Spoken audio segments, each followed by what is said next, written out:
To the cloud. Hello, everybody. Welcome to another Precisionary Scientific Talk series. Today, we're going to have a webinar presented by Professor Carlos Escudero, who is joining us from the Universidad of Bio in Chile. He's going to talk to us about diminished brain angiogenesis in the offspring who is affected by preeclampsia. So to start with, I wanted to introduce Dr. Escudero. He is a distinguished medical doctor and a doctor in biomedical sciences, and he serves as a full professor at the University of Bio in Chile. He has over 2 decades of dedicated research experience, and Dr. Escudero's work focuses on understanding vascular alterations in mothers, placenta, and offspring exposed to preeclampsia. His current research endeavors delve into the intricate relationships between placental dysfunction and impaired brain vasculature formation, particularly in the blood-brain vessel development and blood-brain barrier integrity. So today he's going to present his recent findings demonstrating reduced brain angiogenesis and offspring affected by preeclampsia, shedding light on potential cellular mechanisms, including alterations in brain endothelial cell migration. And most notably, his groundbreaking work was recently featured on the cover of Hypertension in December. So with that, I want to also welcome our attendees. I'm starting to admit more and more people. And for our attendees, please feel free to enter any comments or questions in the chat box. I'll be moderating it. And after Dr. Escudero finishes his talk, I'll open up the floor and everyone is free to ask questions directly. And feel free to show yourself as well. Thank you so much. And I want to hand it over to Dr. Escudero. Thank you so much for being with us today.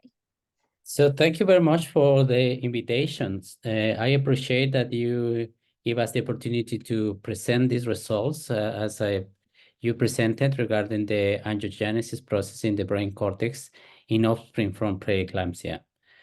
Before I start, I would like to take the opportunity to say thanks to all of the people in my lab, especially the students, and also the national and international collaboration that we have to make this work possible. So as Abby mentioned, so this work was elected as a cover of Hypertension on December. So I truly appreciate all the effort that the people have made in this particular project. Let me introduce regarding preeclampsia. So preeclampsia clinically is defined as a hypertension in pregnancy. It occurred 20 weeks after gestation and is associated with hypertension, but also with damage in different tissues such as the kidney, the liver, or the brain. And the pathophysiology of this disease that is affecting about 10% of the pregnant women, depends on the analysis, usually is higher in lower middle income country. So the pathophysiology of this disease is associated with an impairment in the placental function. So the placenta starts to release factors into the maternal circulation, such as soluble fluid, which is an anti-angiogenic protein, or other mediators such as microvesicles or exosomes that has been very well demonstrated in the recent years. So then the mother suffered this disease with this complication in the organs, in the maternal organs. But in this particular presentation, I would like to highlight that we are going to focus in the fetuses. So the babies born from mothers who had preeclampsia are also exposed to high risk. For instance, they have high risk to have growth restriction, preterm delivery, or the necessity of intensive unit care. But not only that, because if we expand the lifetime of these babies, so babies or children in this case who were born from mothers who had preeclampsia had also higher risk to cognitive and behavioral alteration such as ADHD, autism, epilepsy, or intellectual disability, as has been demonstrated in this meta-analysis published in 2020. So the conclusion of this particular meta-analysis indicate that children from mothers who had preeclampsia had about 50% of risk of having some of these alteration in the cognitive and neurodevelopment. So despite these epidemiological evidences, there is no clear explanation of the pathophysiology of this potential complication. But there is also reports saying in this particular case, this paper published in 2016, in which they analyzed children who were born from mothers who had preeclampsia and found alteration in several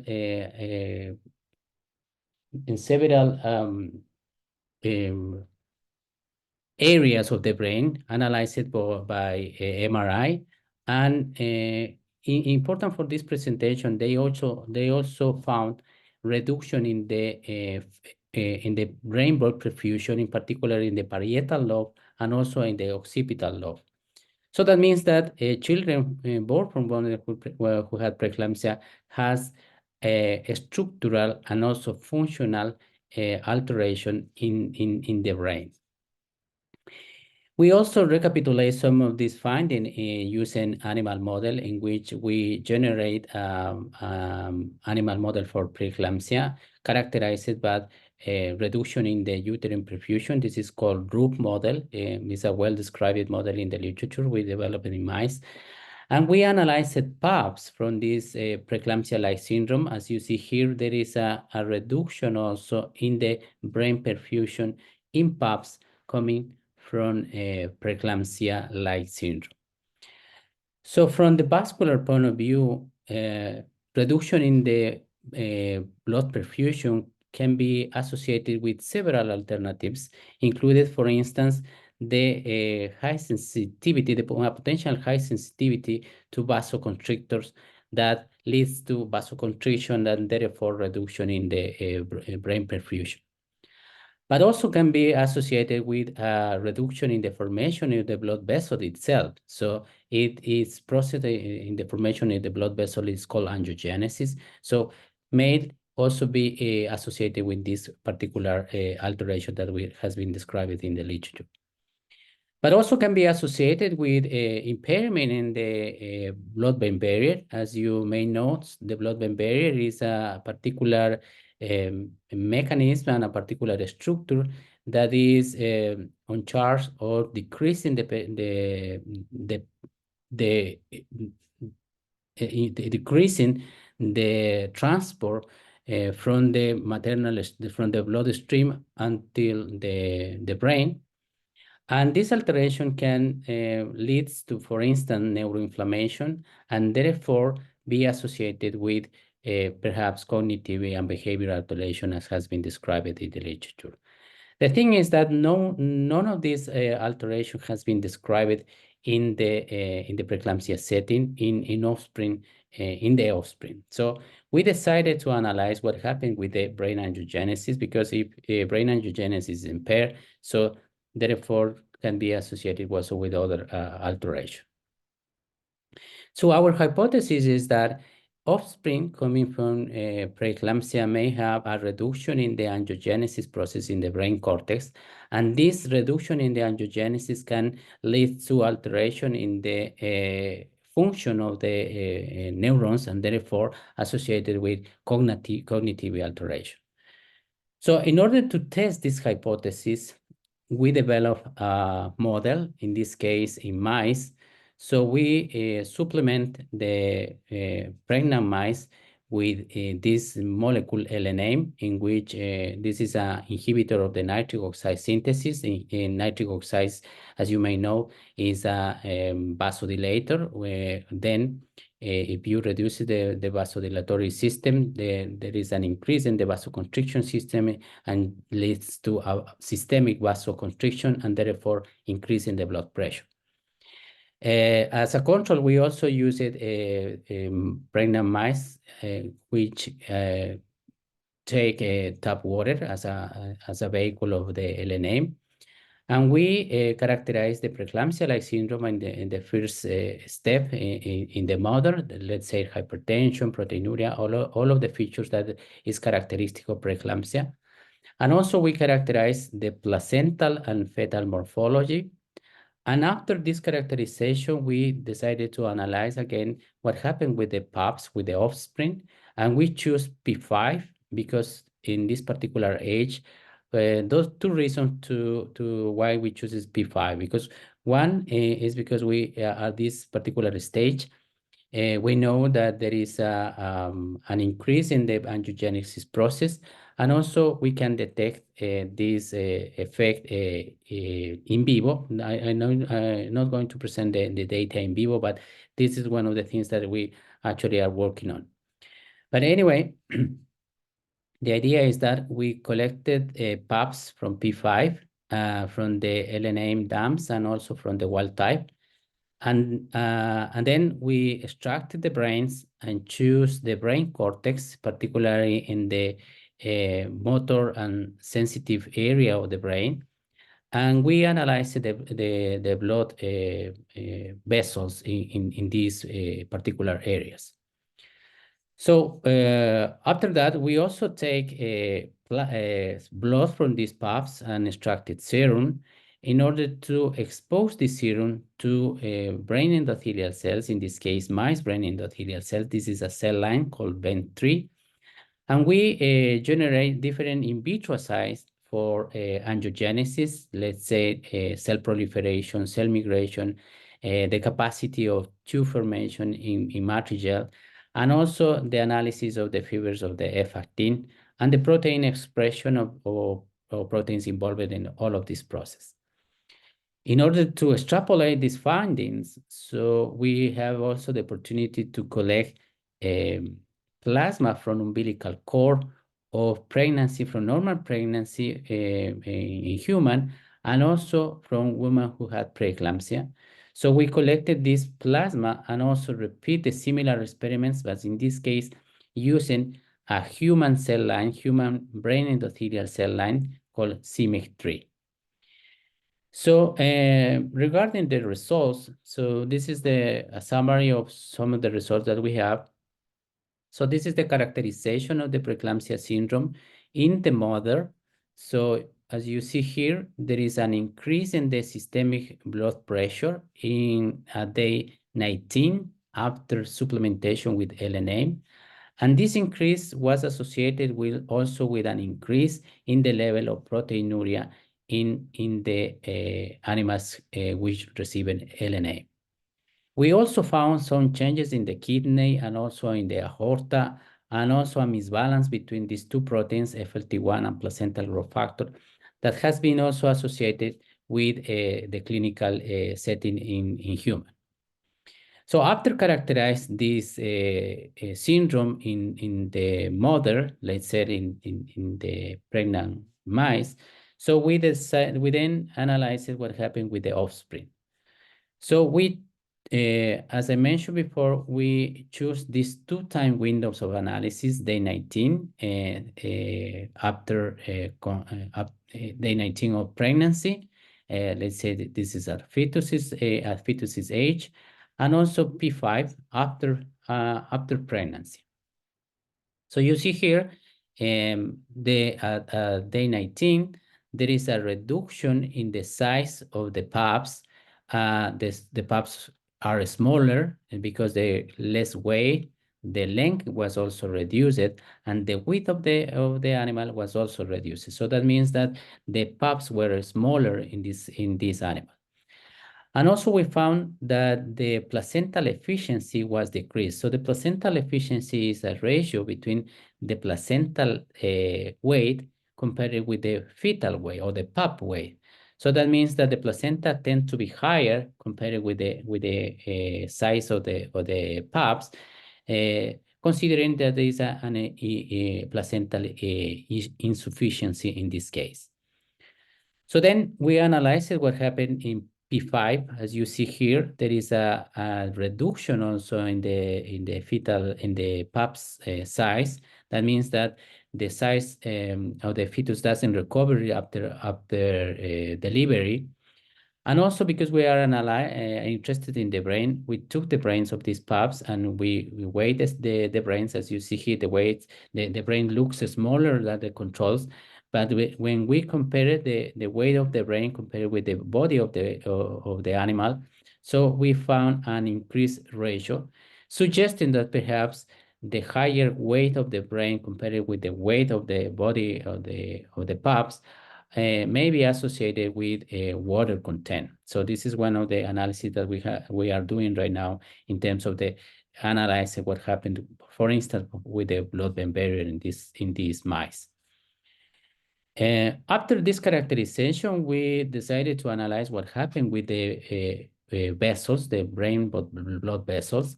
As you see here, we injected a fluorescent lectin in these mice that allow us to identify the classical network of the vessels in the brain cortex, as you see here in the control. But this classical network that are clearly affected in the LNA PAPs. So that means that the PAPs coming from LNA group has a reduction in the number of blood vessels in the brain cortex. Because we are interested in angiogenesis, so we decided to combine our analysis with lectin, because lectin allows us to identify the vessel which has functional lumen. And also we are using this marker GLUT1 that allow us to identify all of the endothelial cells. So when we made the merge of these two images, we detected some areas in which we have only GLUT1 positive marker or GLUT1 positive areas that indicate the areas in which the endothelial cells are forming a new vessel that doesn't have yet the functional lumen. When we quantified this area in which we detected only GLUT1 marker, we actually found that there's a reduction also in this particular analysis in the PUBs coming from LNA dams. So that suggests that the angiogenesis process itself is decreased. We repeated this analysis also in two different animal models, and we found exactly the same, suggesting indeed that the number of the blood vessels in the brain cortex are reduced in offspring from preeclampsia. So because has been described also in the literature that the network formation of the blood vessel in the brain cortex increase after delivery. This is P1, 1 day after delivery, until P15, 15 and after delivery. You see here the length of the blood vessel increase after delivery. But also you see here in these images the red dots that are marking the proliferation, in this case endothelial cell proliferation. As you see here, there is a reduction in the marker of proliferation. That means that despite there is an increase in the length, there is a reduction in the proliferation of the endothelial cells. So as a conclusion in this paper, this author suggests that the increase in the network of the blood vessels in the brain cortex, the complexity of the brain blood vessels, are related most likely with endothelial cell migration rather than endothelial cell proliferation.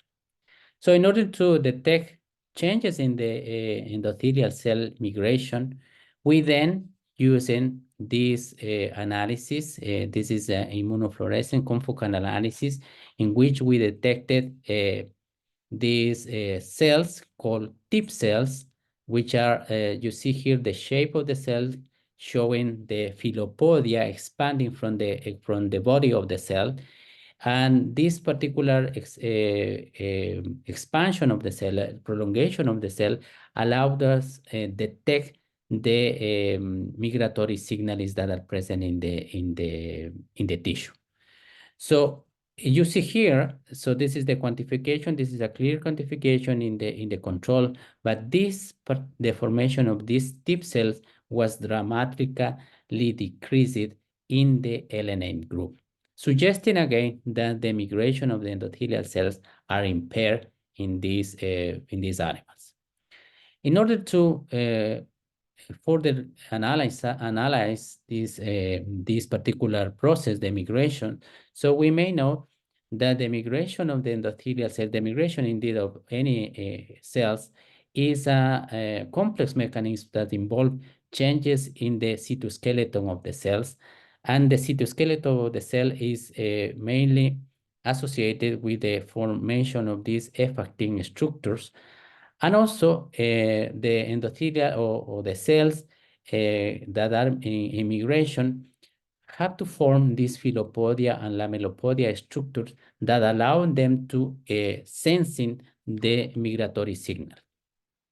So because we are interested, we detected these changes in our animal setting and also in our in vitro models. And because we are interested in to find what would be the mechanism, we decided to analyze the participation of these signals, the vascular endothelial growth factor. This is a protein highly associated with angiogenesis. It's well described in the literature that is associated with angiogenesis. Placental growth factor is another member of the family of the vascular endothelial growth factor. And these two factors can interact with receptors, one located in the cell membrane, that is KDR, and this is a tyrosine receptor that its activation leads to the activity of several proteins, in this particular case related with cell migration. We studied cophylline, phosphocophylline, and the complex R2, R3, and because these are associated with migration. And also these ligands, VEGF and placental growth factor, can interact with FLT1, which is a soluble receptor that is an inhibitor of these particular growth factors. So then we analyzed the concentration. We estimate the concentration of VEGF and placental growth factor as a proangiogenic and FLT1 as an anti-angiogenic in the serum of the pups coming from LNA moms. As you see here, there is a reduction in the VEGF level and also a reduction in the placental growth factor in the serum of these pups coming from preeclampsia model, but we didn't see changes in the levels of FLT1. So that means that there is an imbalance between the proangiogenic signals and the anti-angiogenic signal, mainly associated with a reduction in the signals of the proangiogenic factors. In order to have some translational evidence, we collected this umbilical cord plasma from normal pregnancy and preeclamptic pregnancy in human.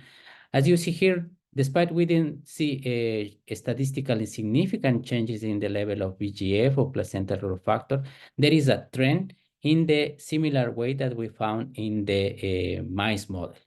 And again, we didn't detect changes in the FLT1 levels. So again, suggesting that perhaps the imbalance between VEGF and placental growth factor can be associated with the reduction in this angiogenic process. In order to test this hypothesis, we use an in vitro model in which we use these brain endothelial cells, in this case, the mice endothelial cells, and we expose these cells to this serum coming from the LN9 pups. As you see here, there is a reduction in the angiogenesis process and also a reduction in the formation in the cell migration. We repeated these similar experiments using the human plasma, human umbilical cord plasma, and we detect exactly the same findings.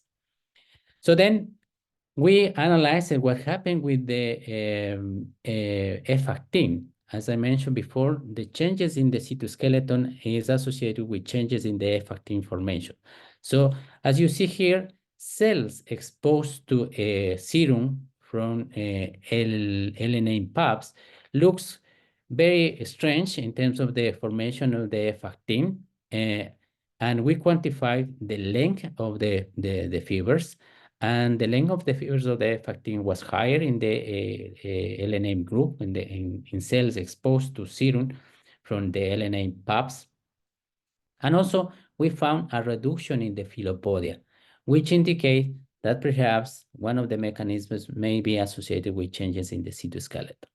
And because we are interested in the cytoskeleton, we decided to analyze what happened with the enzymes that are responsible for the changes in the F-actin polymerization and depolymerization. These proteins are R2, R3, cophylline, and phosphocophylline.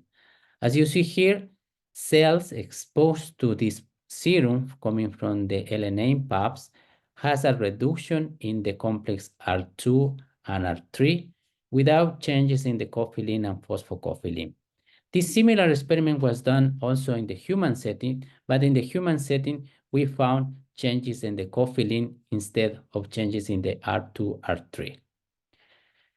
So, in conclusion, this study presents the first evidence of reduced brain angiogenesis in the cortex of offspring in the mouse model of preeclampsia. The potential underlying mechanisms contributing to these results included reduced brain endothelial cell migration, alteration in the VEGF receptor signaling, and disassemble of the F-actin filaments. So this alteration may predispose to significant consequences on the downstream cognitive ability of the offspring. So thank you very much for your attention. As I mentioned at the beginning, I would like to thank all of the people involved in this study, and I'll be happy to receive some questions. Thank you very much. Wonderful. Thank you so much. I want to open up the floor and give everybody a chance first to ask questions if you have any. And feel free to unmute yourself if you would like and show your video. Or if you're feeling shy, go ahead and put your question into the chat box and I can ask it on your behalf. And actually, I have a question, Dr. Escudero, just a general one, which is based on your studies, and we had been discussing that there's no cure for preeclampsia unless that the mother delivers the baby.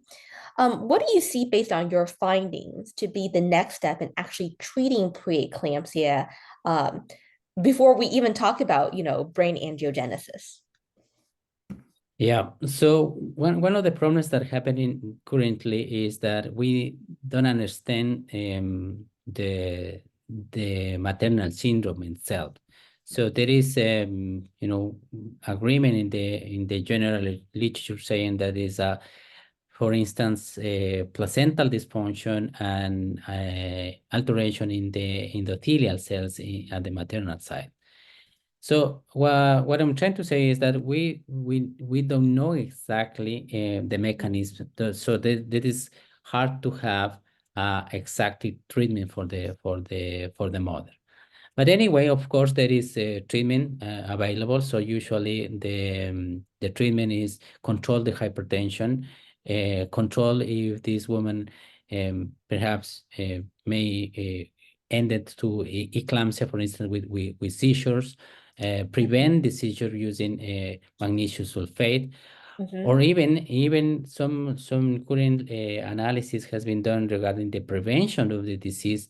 Giving aspirin, for instance, to a pregnant woman since the gestational age 16, which help to decrease the risk of having preeclampsia, at least in the severe features of preeclampsia. So then what is known in the literature is that there is ways to prevent, there is way to treat, but there is more needed for information to know what exactly would be the mechanism in order to have an exactly treatment for the mother. Got it. And going back to the offspring, which you have shown in mouse models to have decreased brain angiogenesis in rodent mothers who have induced preeclampsia. Are there long-term human studies tracking the children born of mothers who had preeclampsia during their pregnancy, and how does it affect their neurological development? Mm-hmm. Yeah, there are studies in the literature, and as I presented in Beginning. the slides, so it was a meta-analysis indicating that children born from mother who had preeclampsia actually has, cognitive and development impairments. Uh-huh. And that's included, for instance, autism, cerebral palsy, including, so there is some analysis, for instance, including depression, for instance, which is more generally said, diagnosis. So there is evidences following, but despite that, there is this kind of reports are associative reports. So that means that there is no study following, continuously the children of the offspring, let's say, of mother who had preeclampsia. There is no such as this study in the literature. Currently, there is association, but there is no causal effect for these particular findings. I see. I see. Interesting. Interesting. I just want to open up the floor again and give an opportunity to our attendees and ask if any of you had any questions. If not, this webinar is recorded and we'll send out a link for it. So Dr. Escudero, thank you so much. I appreciate your time and sharing. And we'll be featuring Dr. Escudero in a month for his lab research. Thank you.